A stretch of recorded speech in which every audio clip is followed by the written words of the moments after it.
un poco bastante consternado, choqueado con la muerte del basquetbolista Kobe Bryant. A la edad de 41 años en un accidente de helicóptero en compañía de su hija de 13 años y de otras personas, en total 9 personas. Y las redes sociales se inundan de historias de cuando yo me encontré con Kobe, cuando una persona tras otra ahora están compartiendo historias. Y algunas de estas, obviamente, nadie de nosotros tiene tiempo y quizás tampoco ganas de leer todo, pero algunas de estos encuentros eran bastante inesperados. Y la gente se sorprende cuando se encuentra con alguna persona famosa, ¿verdad? Ángel lo vive toda la semana, que gente se encuentra con él y dice, vos sos Ángel, tanto ya escuché de vos, ¿verdad? Entonces, él ve esa sorpresa en los ojos de otros, ¿verdad?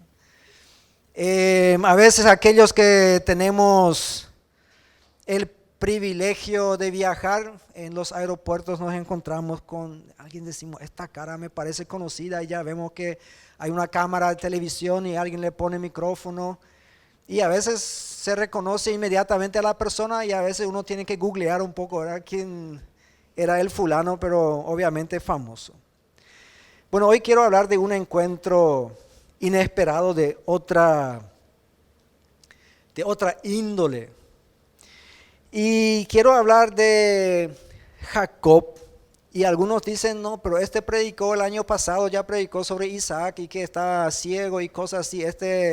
Nos está enchufando una serie, ¿verdad?, que está predicando. No es tanto así. Yo recibí de regalo una Biblia un poco fuera de lo común.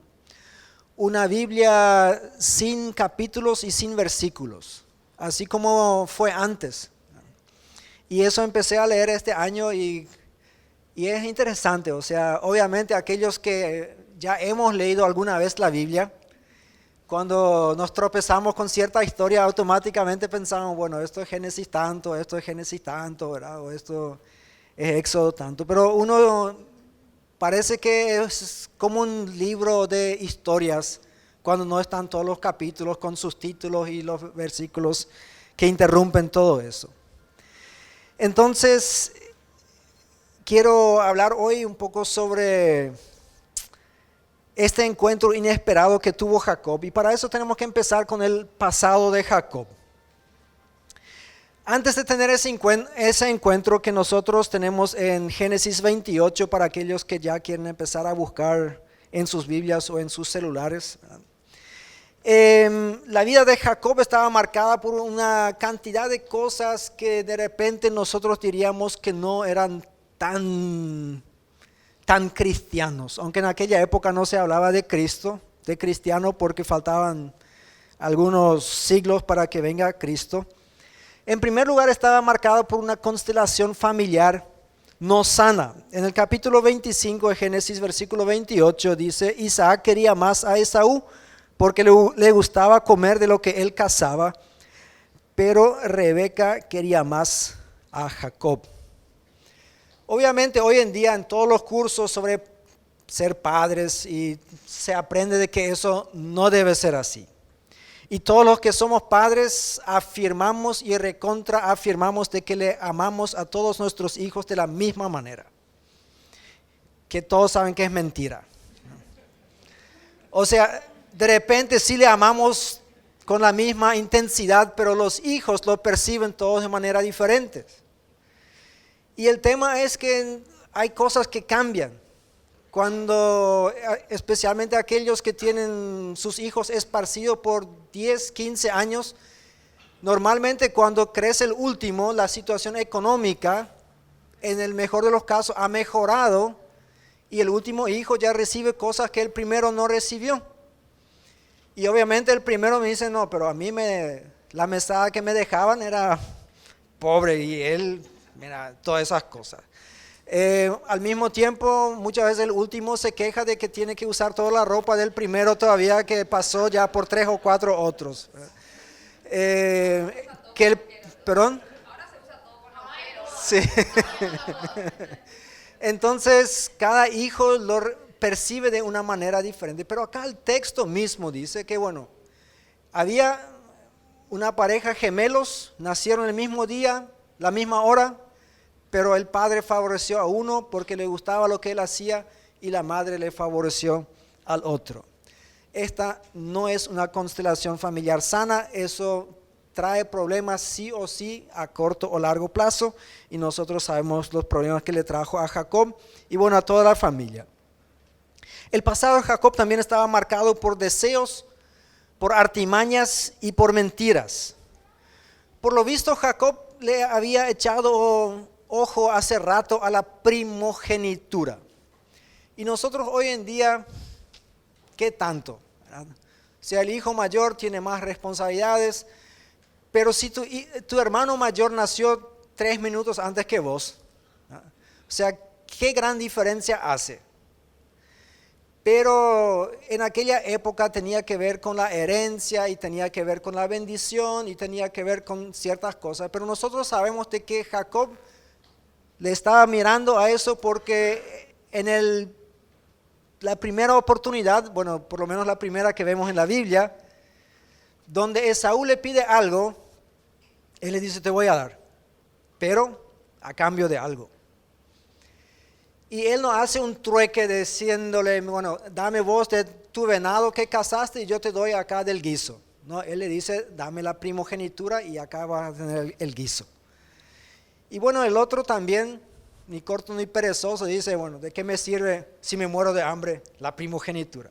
Bueno, nadie se murió de hambre en 1 hora, ¿verdad? Sí, esperaba 1 hora más para preparar su comida, pero la Biblia dice que de esta manera Esaú un poco o mucho despreció su primogenitura.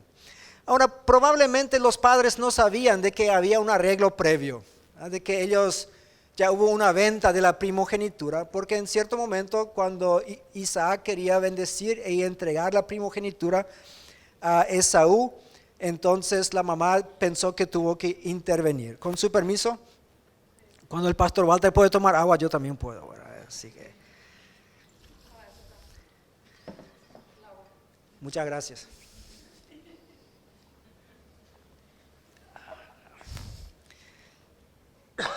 Me emociona mucho el tema, por eso.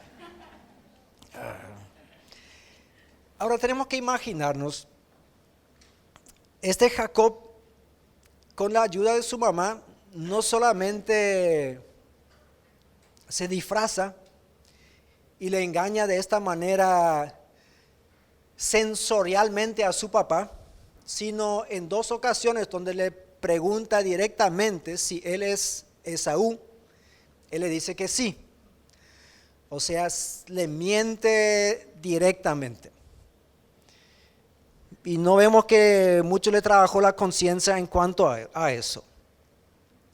Y después de todo ese suceso, porque no tardó mucho en descubrirse, el mismo día se descubrió de que lo que él había hecho. Bueno, ahí entonces Esaú, su hermano, está bastante enojado, pero a eso vamos a llegar enseguida. Vemos también que el pasado de Jacob, antes de este encuentro, del cual vamos a hablar enseguida, estuvo marcada por expectativas ajenas. Y ahí a lo mejor ya nos sentimos un poco más identificados. No sé quiénes de nosotros estuvo en una constelación familiar no sana. El tema de la constelación familiar salió o se publicó hace no tantos años atrás, en donde se empieza a enseñar o decir que el hijo mayor, cuáles son los problemas que él va a tener en su vida, el segundo, el tercero. Bueno, yo fui el cuarto. Llegué demasiado rápido después de mi hermano, o sea, mis padres en aquella época no sé cuántos sabían de planificación familiar o no. Hasta ahí ellos habían tenido bien el balance, varón, nena, varón, y yo supuestamente tenía que ser nena. Y el Señor se equivocó, ¿verdad? Y les dio varón otra vez. Y encima de eso, uno que según mi mamá Lloró los primeros 3 meses hasta que descubrieron que tenía hambre, que por eso estaba. Pero mientras tanto ya había ligado bastante, porque en aquella época se decía que al bebé que llora hay que darle nomás palmadita para que deje de llorar, así se asusta y deja, ¿verdad? Entonces una cantidad de cosas que se acumularon a lo largo de la vida. Hasta que una vez escuché que mis padres comentaban a otros que yo era difícil de educar, ¿verdad? Y yo pensé que era bastante fácil conmigo, ¿verdad? ¿Verdad? Bueno, pero acá vienen las expectativas ajenas y seguramente nosotros no podemos identificarnos con Jacob en cuanto a las artimañas y las mentiras, porque todos somos buena gente. No hacemos esas cosas, no tenemos esos deseos que él tuvo de ser alguien que no somos. Pero las expectativas ajenas, lo que otras personas esperan de nosotros. Y ahí nosotros vemos que su mamá quería que él sea el primogénito. Demasiado quería. Y bueno, él a lo mejor compartió ese deseo, pero después hay otra expectativa y es que él se case con alguien que no era de la zona, porque su hermano Esaú se había casado con 2 mujeres. En aquella época la poligamia era bastante común, porque como se suele decir, los hombres en la antigüedad tenían la mala costumbre de matarse entre sí, así que siempre había un superávit de mujeres. Y él se casó con 2 mujeres y eso le causó problemas a los padres, estas mujeres de la zona. Entonces la mamá quiere que Jacob se case con alguien de su pueblo, de donde ella vino, porque de ahí vienen las buenas mujeres, ¿sí? Y eso también de repente nosotros podemos, cierto, mis padres quieren que yo haga tal cosa, mis padres quieren que yo estudie tal cosa, quieren que me case con fulano, con no sé qué, con lo que sea. Muchos de nosotros nos enfrentamos a las expectativas ajenas, sea de los padres, sea del pastor de la iglesia, a veces los profesores del colegio que te dicen, pero a vos deberías ser matemático, tenés que estudiar matemáticas, pero a vos te gustan las artes. Pero ellos demasiado te insisten en que, y al final empezás una carrera que realmente no te gusta y que no es la tuya. Y ahí viene lo que yo digo, por último, el pasado estaba marcado por temor y huida. Esaú tenía suficiente respeto a su padre para decir que no le voy a entristecer mientras viva, a diferencia de su antepasado Caín, a quien no le importaba lo que piensan los padres, igual le mataba a su hermano. Este sí había decidido que matarle a su hermano, pero dijo, voy a esperar a que muera mi papá y después. O sea, lo que piense la mamá, lo que va a sufrir ella, poco le importaba. Pero parece que no se podía hablar abiertamente del tema, solamente que Rebeca, la mamá, escuchó eso y ella sabía que el tipo estaba hablando en serio, tanto le conocía a su hijo. Entonces ella va junto a Isaac y no le dice, mira, vamos a enviarle a Jacob lejos porque su hermano le quiere matar, sino le viene con el tema del casamiento, de las mujeres. Y dice, mira, estas 2 nueras que tengo, un dolor de cabeza, estas mujeres de acá no saben cómo tratarle a su marido y por sobre todo no saben cómo tratarle a la suegra. Entonces, ¿por qué no le enviamos a Jacob ahí de donde me trajeron a mí? Porque ahí están las mujeres bien educadas. Y a Isaac le parece una buena idea y hacen eso. Pero realmente lo que estaba sucediendo es que Jacob estaba huyendo porque no sabía en qué momento terminaba la vida de Isaac y estaba huyendo por su vida. Esta es la situación, este es el pasado. Jacob está en camino yendo a Padam Aram, se llama esta ciudad, que él no sabe dónde queda, no tenía Google en aquel momento. Tenía que preguntar, pero sabía la dirección más o menos. Y ahí es donde entra nuestro texto. Génesis capítulo 28. Vamos a leer los versículos 10 al 15. Y ahí la mejor asistente de todas le puso de la Reina Valera 95. Y yo tengo Nueva versión internacional, entonces voy a leer de la pantalla con ustedes. Jacob pues salió de Beerseba y fue a Harán. Llegó a un cierto lugar y durmió allí porque ya el sol se había puesto. De las piedras de aquel paraje tomó una para su cabecera y se acostó en aquel lugar. Y tuvo un sueño. Vio una escalera que estaba apoyada en tierra y su extremo tocaba en el cielo. Ángeles de Dios subían y descendían por ella. Jehová estaba en lo alto de ella y dijo: Yo soy Jehová, el Dios de Abraham tu padre y el Dios de Isaac. La tierra en que estás acostado te la daré a ti y a tu descendencia. Será tu descendencia como el polvo de la tierra y te extenderás al occidente, al oriente, al norte y al sur. Y todas las familias de la tierra serán benditas en ti y en tu simiente, pues yo estoy contigo. Te guardaré donde quiera que vayas y volveré a traerte a esta tierra, porque no te dejaré hasta que haya hecho lo que te he dicho. Bueno, imagínense esta situación. Uno está huyendo de su pasado, uno está huyendo por su vida. Nosotros normalmente tenemos esta idea romántica de que Jacob por ahí tenía 20 años, tenía la vida por delante y estaba buscando nuevos horizontes. Como, qué sé yo, que alguien se vaya a Estados Unidos a los 20 años a buscar trabajo, allá encuentra riqueza, se hace millonario, encuentra esposa, encuentra todo ahí. Discúlpenme un poco si les tengo que quitar el romanticismo. Según la Biblia, Esaú tenía 40 años cuando se casó. Si Jacob era gemelo de Esaú, tenía la misma edad. Si las esposas de Esaú fueron causa de dolor de cabeza a Rebeca, significa que ya estuvo casado un tiempo con ellas, cuando todo eso sucedió. Así que el joven Jacob, en vez de 20, probablemente tuvo 45 años, la tierna edad de 45, cuando se fue de la casa de sus padres en busca de nuevos horizontes, o mejor dicho, para salvar su vida. Y ahí cuando uno ha mentido a su padre, cuando uno le ha engañado a su hermano, cuando uno le ha quitado la primogenitura a su hermano, cuando uno ha hecho todas esas cosas que hemos visto, la persona con la cual menos esperas encontrarte es con Dios. Y ahí de noche, él tiene este encuentro con Dios. Esta hermosa visión, este hermoso sueño que a partir de ahí miles o millones de cristianos hemos soñado tener en algún momento. ¿Cómo me gustaría ver eso, ¿verdad? El cielo abierto, tipo escalera mecánica que va bajando, los ángeles se suben al otro lado, ¿verdad? Y Dios está ahí parado.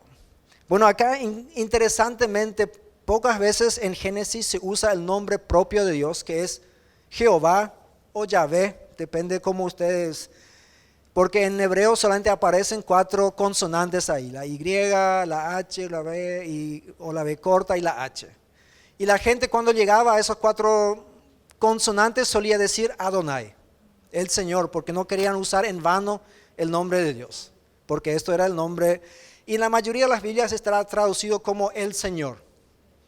Y muchos de nosotros no nos damos cuenta que eso es algo muy específico para los hebreos en aquella época. O sea, él habla de Dios, pero este Dios tiene nombre. Y ahí él ve al Dios con este nombre parado junto a la escalera esa y le está hablando.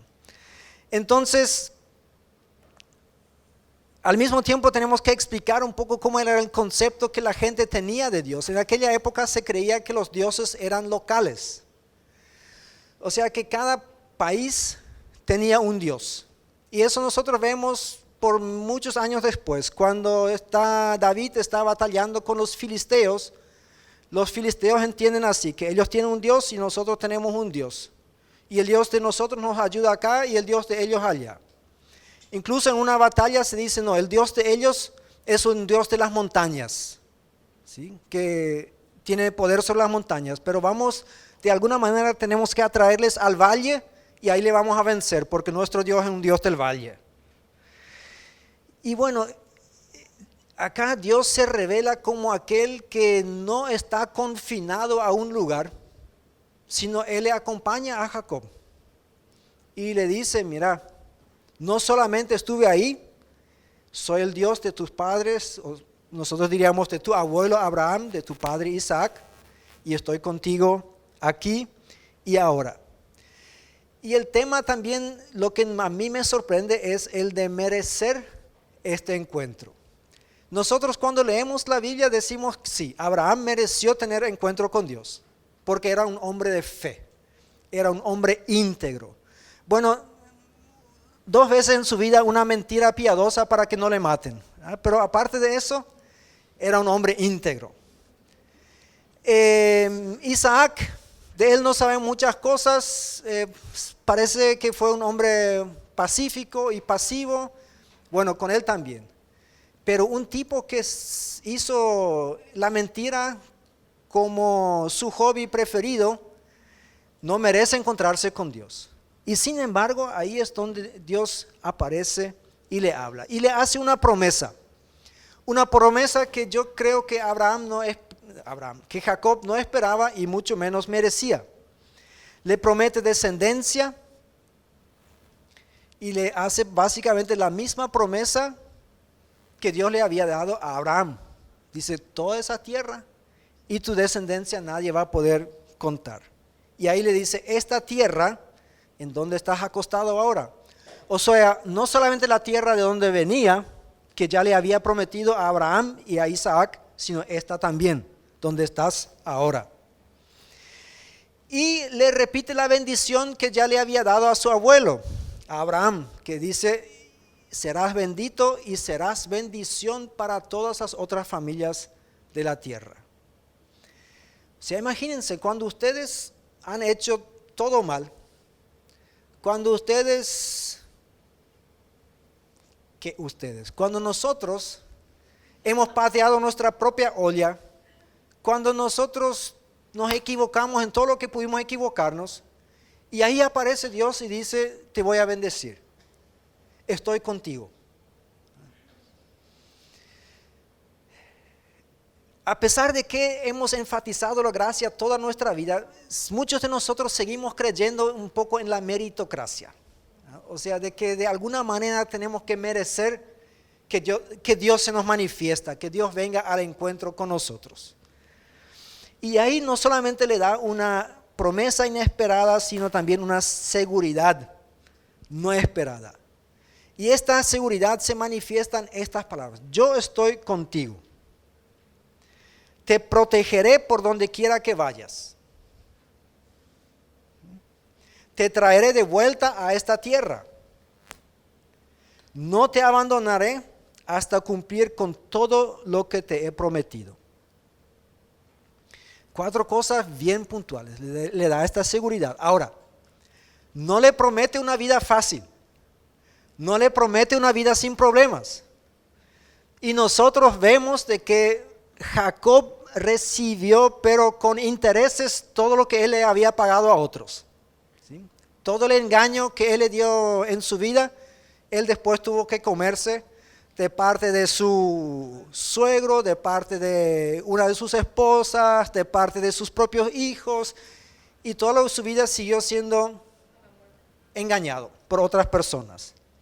Pero estas cosas el Señor sí le prometió, y eso es lo que él cumplió con creces. Entonces eso tiene efectos, y vamos a seguir leyendo el pasaje. A partir del versículo 16 dice, cuando Jacob despertó de su sueño, dijo, ciertamente Jehová está en este lugar y yo no lo sabía. Entonces tuvo miedo y exclamó, cuán terrible es este lugar. No es otra cosa que casa de Dios y puerta del cielo.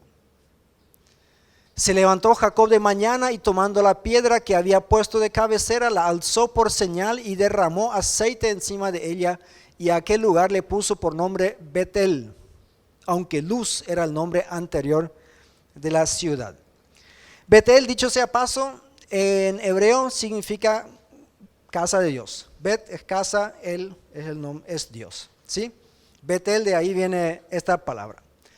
Bueno, dale un clic más. Gracias. El futuro de Jacob entonces está marcado por la presencia de Dios. Él dice, Dios está presente en este lugar. Más o menos así yo pensé que estaba solito acá, abandonado de todos los buenos espíritus, y había sido que Dios está aquí, en este lugar, donde no había altar, donde no había construido nada especial, no había probablemente ningún árbol frondoso como en aquella época. Muchos lugares santos fueron marcados así, no santos, sino sagrados. Entonces aquí está Dios.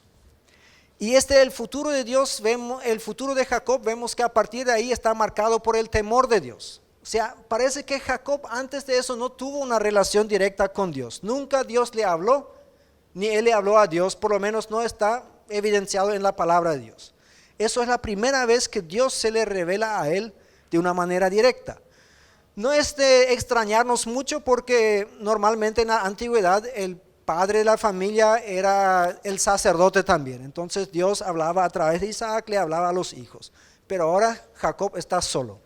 Dios le habla de una manera directa a él y él tiene temor de Dios. Y nosotros vemos cómo esto le acompañó en el futuro. Cuando su suegro y tío, un poco raro cuando tu tío es tu suegro, ¿verdad? Pero bueno, en aquella época era así. Le toma ventaja de él y de su trabajo y 14 años le hace trabajar sin sueldo, solamente por sus 2 hijas. Y después le dice, bueno, vamos a decidir qué es lo que te vamos a pagar. Y Jacob le dice lo que quiere ganar, el otro dice está bien. 6 años más se queda con él trabajando y después dice, 10 veces me cambiaste el salario. O sea, en 6 años, 10 veces cambiarle el salario a una persona, pero no para el bien de la persona. Cuando te aumentan, eso está bien, ¿verdad? Todos vamos a querer cambios, pero cuando todas las veces te buscas la manera para pagarte menos, eso no es lo que un empleado desea. Y dice, y si no fuese por el Dios de mi padre Isaac, ¿me dejarías ir de acá sin nada? Más soy de lo que vine acá, ¿verdad? Entonces Jacob sí había aprendido a temerle a Dios, hablaba con Dios, Dios le hablaba a él, eso vemos en los próximos 20 años, y él había aprendido qué significaba la presencia de Dios en él. Pero también el futuro de Jacob está marcado por un compromiso con Dios. Ahí dice, allí hizo voto Jacob diciendo, si va Dios conmigo y me guarda en este viaje en que estoy, si me da pan para comer y vestido para vestir, y si vuelvo en paz a casa de mi padre, Jehová será mi Dios. Y esta piedra que he puesto por señal será casa de Dios, y de todo lo que me des, el diezmo apartaré para ti. ¿Qué es llamativo de eso? Acá este versículo nos dice el quién, el dónde y el cuánto. ¿Quién va a ser el Dios de Jacob? Él dice con nombre, no podemos decir con apellido porque Dios no tiene apellido, ¿verdad? Así que Jehová o Yahvé será mi Dios. Este lugar, Betel, será la casa de Dios. Esto no significa que ahí iba a construir una capilla o un templo o lo que sea, sino simplemente que este es un lugar en donde visiblemente he visto que Dios está presente. Y este es un lugar que él iba a consagrar. Y si nosotros seguimos leyendo todo lo que sucedió en Betel, a partir de ahí es bastante interesante. Esto es el tema para otro sermón. E interesantemente, antes de los mandamientos, en donde se dice que hay que apartar el diezmo, él le hace esa promesa.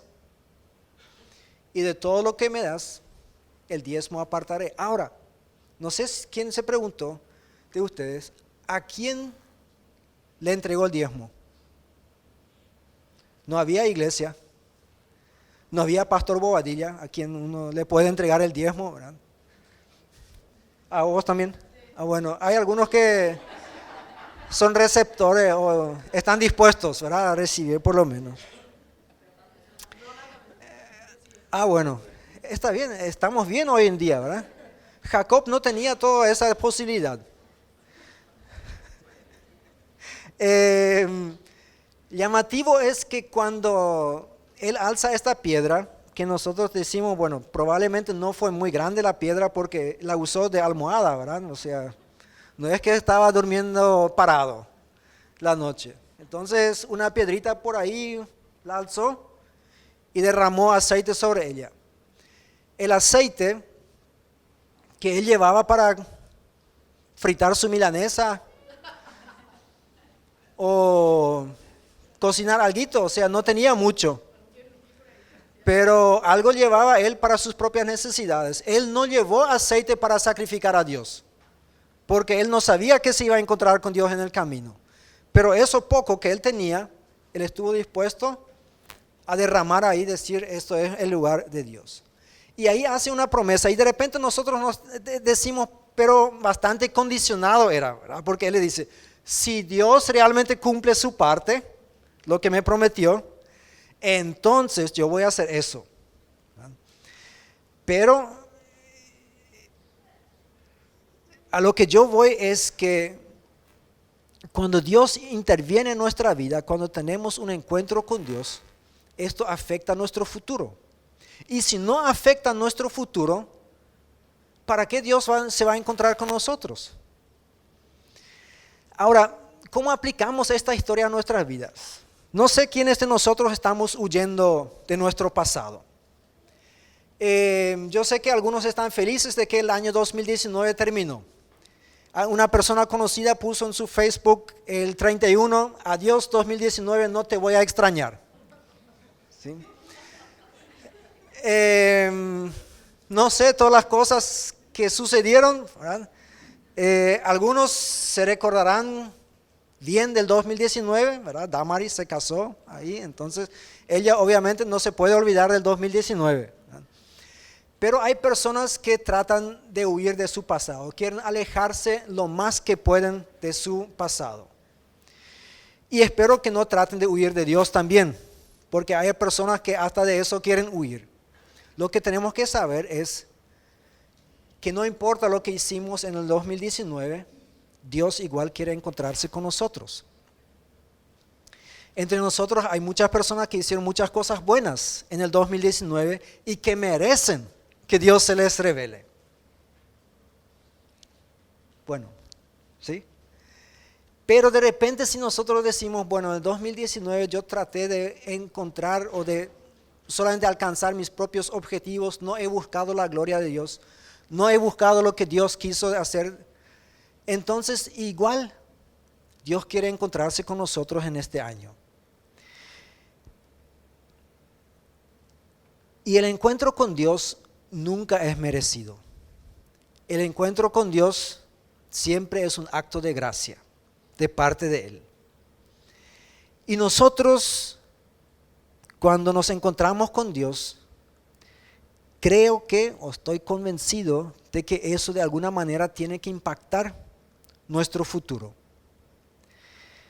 Los cristianos evangélicos nos hacemos muy fácil la vida, porque todo es por gracia. Nosotros no sacrificamos cuando pecamos, aunque como ya lo he dicho varias veces acá, yo creo que nos ayudaría a pecar menos si nos costaría cada vez el 20% de nuestro salario, un becerro, ¿verdad? O un cordero, o lo que sea. Pero como todo es gratis, entonces estamos bien, felices de la vida. Incluso una buena cantidad, nosotros pensamos que no podemos dar el diezmo a Dios porque ganamos luego muy poco, ¿no? Y ya trabajamos en una organización cristiana donde nos pagan por lo menos 10% menos que en otro lugar. Entonces Jesús responde, ya quitó el diezmo de mi salario, entonces ¿para qué lo voy a entregar yo? ¿Verdad? Nadie lo dijo así, Ronald, no te preocupes, no me preguntes después quién te dijo, ¿verdad? Eso... Yo veo nomás entre En muchos cristianos está eso. Yo eso sí he escuchado. Si yo tuviese el dinero que tienen los empresarios cristianos, yo también daría el diezmo, ¿no? Y yo creo que es al revés. Cuando nosotros no hemos aprendido a dar cuando era pequeño el diezmo, menos vamos a dar cuando es grande el diezmo, ¿verdad? Porque después solamente miramos que el diezmo es grande, ¿verdad? Que 10 millones de diezmo, no, eso es demasiado, ¿verdad? Entonces no miramos que 90 millones era el ingreso, ¿verdad? O sea, 100 millones y 90, con eso podemos quedarnos. Entonces yo creo que lo que Jacob hace es una muestra, no sé si de arrepentimiento, pero de compromiso con el Señor. Jehová será mi Dios, esta será casa de Dios, y de todo lo que Él me da, el diezmo le voy a dar a Él.